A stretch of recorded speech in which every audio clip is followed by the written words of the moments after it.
Sometimes on a film set, unexpected things happen, and that can spin the production out of control. These problems can come in the form of sudden weather changes, illness, injury, personality issues, creative disagreements, whatever. When these things pop up, you really have two options. You can just keep on going and power through it, or stop and reset. I think it's almost instinctive to want to just push through and keep going. I think most new filmmakers do this. Maybe some pros, I don't know. But early on in my filmmaking career, I noticed that when you power through these problems, it can result in terrible footage. And then you have to live with that footage forever. So when my gut tells me that things are off, I have no problem shutting everything down and taking a minute to get my bearings and figuring out the best course of action. At the end of the first big day of production, everyone was getting tired. It was absolutely freezing outside, and shooting at night just takes forever. The actresses were exhausted and too cold to give believable performances. So if you're the director at this point, what do? I did the only thing I felt I could do. I talked to Gavin, our first AD, and told him that I just wanted to wrap for the day. That meant that we had to come back on a different day, rent the location again, hire crew again, and all that expensive business.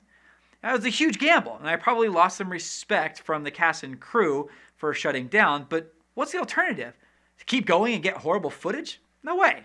I love the night scene. It's one of the only pieces of the film that remained largely unchanged throughout all the many iterations of the edit. And that's because we shot it right. And, side benefit, as part of the reshoot, a month after production, we also got extra shots of the girls running away and in peril, and we got pickup shots for the goodbye scene and more. All because I shut down the original night scene when it wasn't working. The day after the failed night shoot, I realized that the schedule I'd made for the common area scene was just way too aggressive and ambitious. I knew we'd never be able to get enough shots that day to make the scene work in the edit. So I took about an hour and a half with my first AD and my script supervisor, who's actually a very experienced editor, and we created a brand new schedule and shot list for the entire day while the cast and crew just sat around and waited. Thankfully, our cast and crew had a much better attitude than I probably would have. I felt like a fool stopping and resetting everything, but I still did it.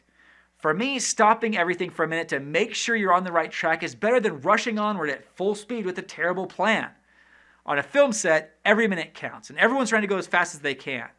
But for me, investing 90 minutes to solve a problem that could ruin the entire day is worth it. Of course, it doesn't always make sense to take massive breaks like this, but having the courage to reset when necessary has been a huge help for me.